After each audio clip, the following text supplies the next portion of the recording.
Join us now for Health for Life, brought to you by Hamilton Healthcare System.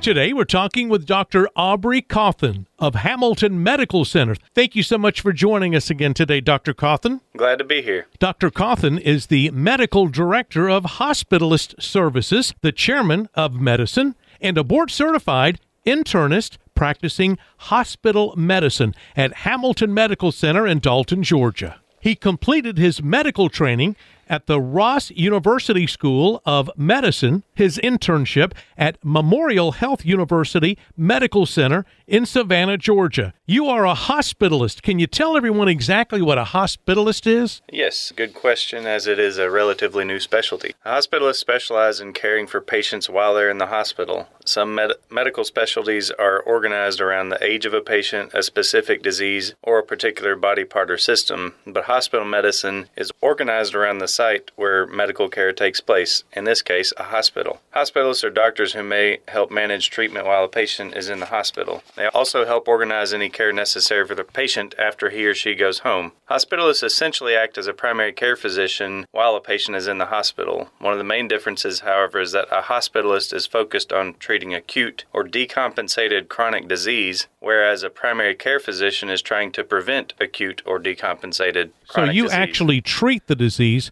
and then the primary physician is trying to keep you from getting the disease. Right. We get them back where they need to be so that they can follow up with their primary care physician and hopefully not have that happen again. So you're like the doctor at the hospital. Right. Okay. Because a hospitalist practice is limited to hospitalized patients, that he or she gains valuable experience dealing with the unique needs of a person during a hospital stay. In addition, a hospitalist is well suited to respond quickly to changes in a hospitalized person's clinical condition, which does happen frequently. We have to adjust on the fly hour by hour in some instances. Yeah, because someone is really sick when they go to the hospital. Right. So for a hospitalist, you have to know so much. Correct. Because everybody comes in with something different. Correct. There is no... and have to treat the really sick because they're in the hospital. Right. And spending all of the workday in the hospital makes us accessible and easy to coordinate and make those changes while patients are in the hospital. We're going to take a quick break. When we come back, we're going to talk about how we can prepare for a hospital stay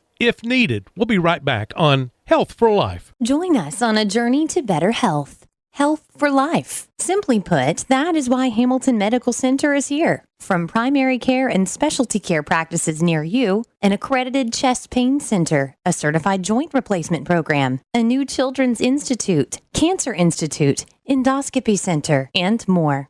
Hamilton is here for you and your family. Learn more at hamiltonhealth.com. Hamilton Healthcare System. Health for life. Welcome back to Health for Life. Today, we're talking with Dr. Aubrey Cawthon, the Medical Director of Hospitalist Services at Hamilton Medical Center. Dr. Cawthon, most of us don't plan on going to the hospital unless we're scheduled to do some type of procedure, but it's always good to be prepared in case we need to go.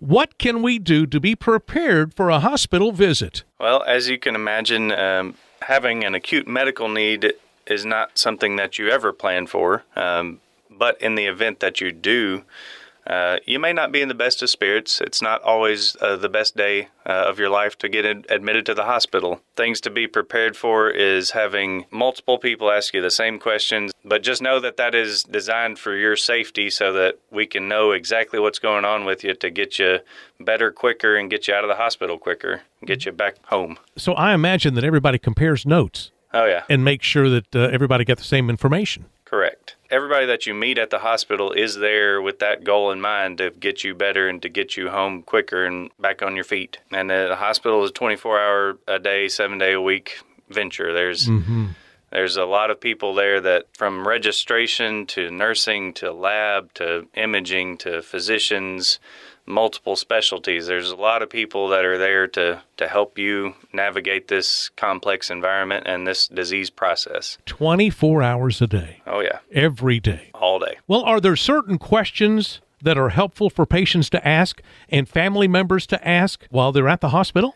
That's a great question. A lot of people may not know, what can I ask and when should I ask it? And some people may be frozen by the thought of if it's a stupid question, but just realize that's what everybody there is to help you with. So don't think of any question as a stupid question. Yeah, ask any question. Absolutely. The nurse is there for your safety, ultimately. If you are in bed and you need help, press the call light. There's a little red button on the remote that has a cord. There's a red button that you can push and say, hey, I need help. They are constantly checking that to make sure the needs of every patient is met. So if you have a question, don't worry about asking a question you think might be a stupid question. Right. If you want to know, ask. Absolutely. It's your health. Absolutely. Be proactive, take charge of it, and say, hey, I need help. Tell me about this. And everybody's more than happy when you have an engaged patient. Very happy to share everything they can. So you can ask your nurse questions like that. What about the doctor? When the doctor comes in, what are some of the questions we should be asking the doctor while we're at the hospital?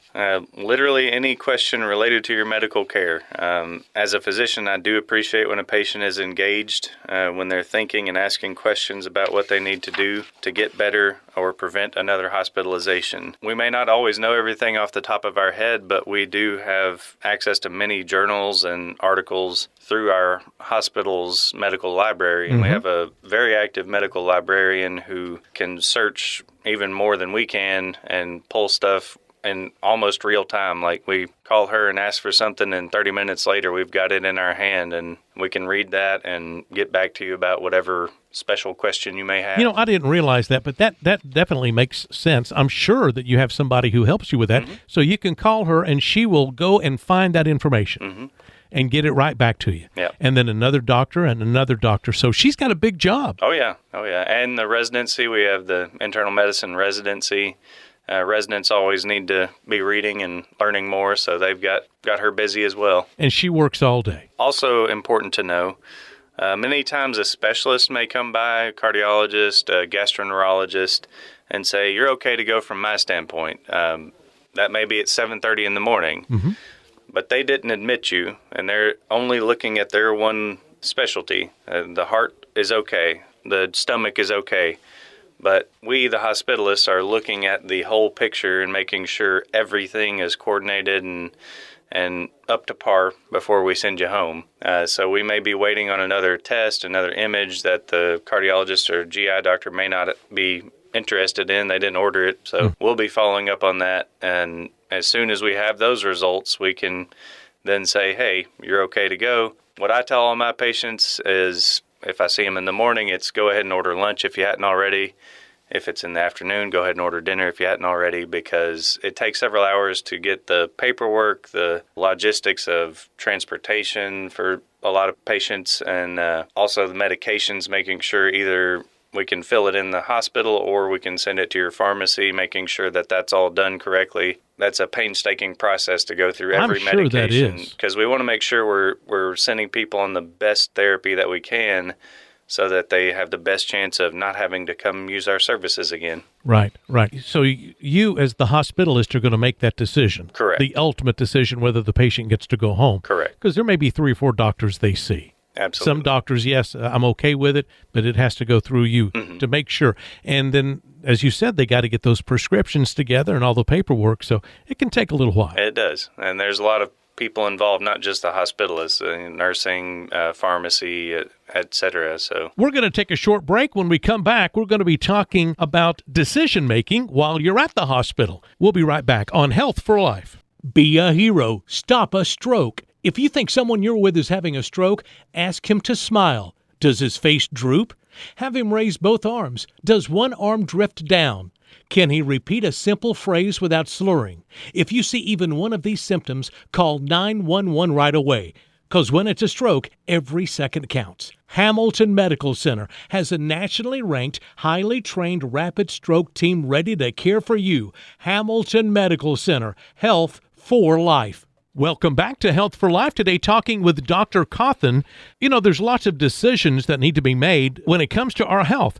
How do you guide patients and their families through the decision-making process at the hospital? That's an excellent question. It's an interesting balance. The main, I'm the medical expert. You may be coming to me saying, "Well, you tell me what I should do," but more than that, it should be a partnership. I should be teaching you what you need to know to make a decision for you.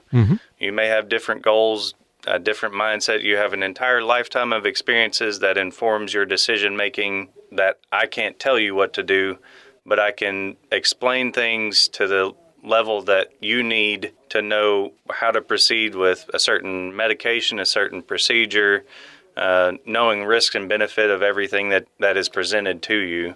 If I'm going to go to the hospital, if I know I'm going to the hospital, what should I pack? What should I bring with me to the hospital? Another good question. Essentials for a hospital stay: clean underwear, warm socks, a sweatshirt, indoor footwear, toothbrush, toothpaste, deodorant, hairbrush, clothing for the trip home, cell phone and charger, headphones if you need it. Optional items may include reading glasses, personal hygiene products, shampoo, conditioner if you have a specific brand that you like, soap, face wash, hand lotion, moisturizer, hand sanitizer, extension cord or charger for your phone, earplugs, and sleep mask. Again, 24/7 hospital. Sometimes things are going on at night. You may just want to get some rest. You're exactly right. And for folks who use the CPAP machine, they need to bring that. Correct. Because I do use the CPAP machine, and that's very important. Yes, it is. We do have an order to use your CPAP per home settings, but you do need to bring your machine because there's so many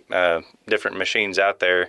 You've got one that you're used to that has the right form, face mask for you. So, and one thing that now we talk about, but we haven't talked about, decades ago, and you mentioned it, was bringing your phone charger. Bring a phone charger because your phone's going to go dead. You want to call everybody and say, "Hey, I'm in the hospital." Yeah. You want to talk to all your buddies and friends, but you got to have that phone charger, and that's important too. We're going to take a short break. When we come back, we're going to talk about visitor guidelines at the hospital here on Health for Life. Be right back. Join us on a journey to better health. Health for life. Simply put, that is why Hamilton Medical Center is here. From primary care and specialty care practices near you, an accredited chest pain center, a certified joint replacement program, a new children's institute, cancer institute, endoscopy center, and more.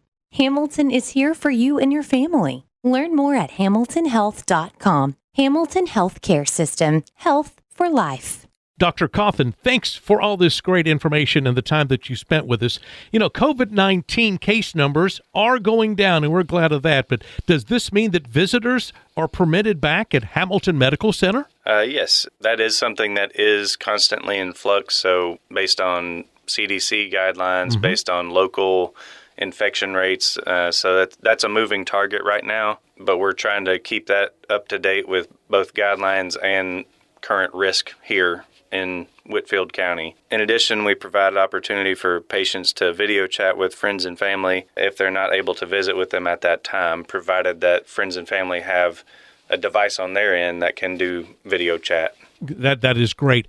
And it is so nice to be able to have a visitor back at the hospital, because for so many months that was not allowed. Yeah. And for a very good reason. But now a visitor at the hospital, that is great. That is fantastic. What are some of the precautions that you take for the visitors who come in? When patients arrive, they're greeted by a staff member who takes their temperature and screens them for COVID-19 symptoms. Currently following CDC guidelines and have put in place face masks. Protective equipment is supplied to all team members. Social distancing guidance, we have 6 feet marked on the floors throughout most of the nursing units. That's that social distancing thing we hear about, yes. Sanitizing stations throughout the facility. I'm always grabbing a little and washing my hands as I'm going down the hall. Without alcohol. Correct, yes. With the alcohol sanitizer. We have staggered appointments to minimize the number of people in each area, again, to help with the social distancing. We also have the Xenex robots that have UV light. Now, what did you call that robot? Xenex. Xenex. I never heard that. I just know they have robots over there. The Xenex robots. Yeah, and they've got that light on them? Yeah, the UV light that sterilizes the room. Now, do you think that these precautions, a lot of these will stay in effect for years to come, like the sanitation stations and wearing the masks? The sanitation stations, the alcohol sanitizer, we've been using my entire career. Those have always been there, and those will always be there. I like to alternate alcohol and actual water and soap myself. Does either one of those do better? For certain things, you only want to do soap and water. Those are spore-producing bacteria that can live on any kind of environment that alcohol does not kill. But the vast majority of the things we talk about, alcohol does a great job. Right. And the sanitation, the hand washing sanitation stations, you say those have been there before COVID. Mm-hmm. We have placed more in visitor areas that people can access easier now. Yeah, you see more of them. Mm-hmm. I know some people have been putting off health care because of COVID. That's got to be dangerous. Is it dangerous delaying health care? Oh, most definitely. It's so important to catch things earlier. It's, the old saying, an ounce of prevention beats a pound of cure. Mm-hmm. That really is the case. You change your oil every 3,000 miles so you don't have to replace your engine. Same thing with your body. You got to maintain it so that you don't have to end up in the hospital. And when you do need it, don't wait till the very last minute. The quicker we treat certain diseases, the better your outcome is in general. So don't wait.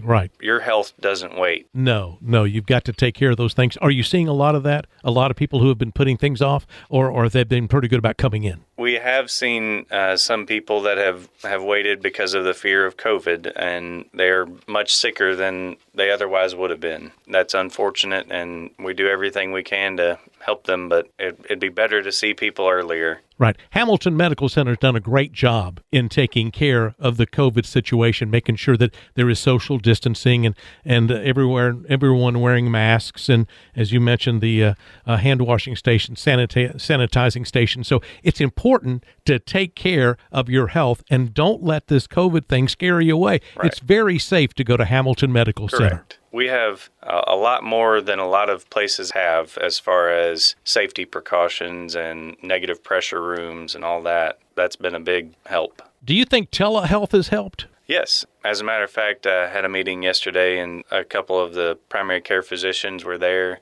and they had mentioned their large increase in telehealth visits, and they said they really didn't miss a beat as far as follow-ups because of telehealth. Having that option has been a big help to primary care to kind of help screen people and prevent them from declining. Now, telehealth is something relatively new to most of our listeners, although it has been around for a while.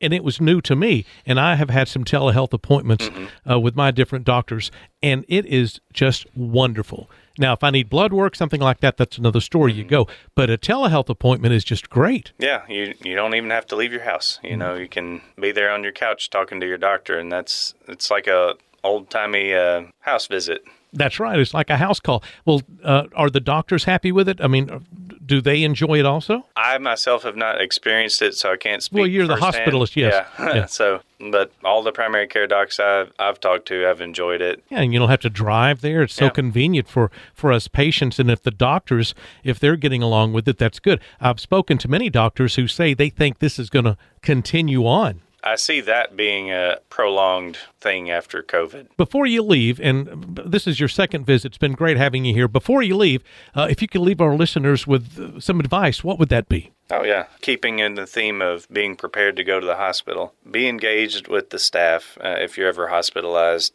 No one on the staff wants you to suffer. We all want you to be better and get better, and we're using up-to-date, state-of-the-art medicine to make sure that you are as well as you can be and getting back home. And I pride our group specifically on our quality and our outcomes. We have a dedicated hospitalist group that cares about practicing excellent medical care. That's what we provide for this community. Fantastic. Thank you so much for joining us today. For more information about Hamilton Medical Center, call 706-272-6000 or visit hamiltonhealth.com. This program in no way seeks to diagnose or treat illness or to replace professional medical care. Please see your healthcare provider if you have a health problem. Join us on a journey to better health. Health for life. Simply put, that is why Hamilton Medical Center is here. From primary care and specialty care practices near you, an accredited chest pain center, a certified joint replacement program, a new children's institute, cancer institute, endoscopy center, and more. Hamilton is here for you and your family. Learn more at hamiltonhealth.com. Hamilton Healthcare System. Health for life. Thank you for listening to Health for Life, a presentation of Hamilton Healthcare System.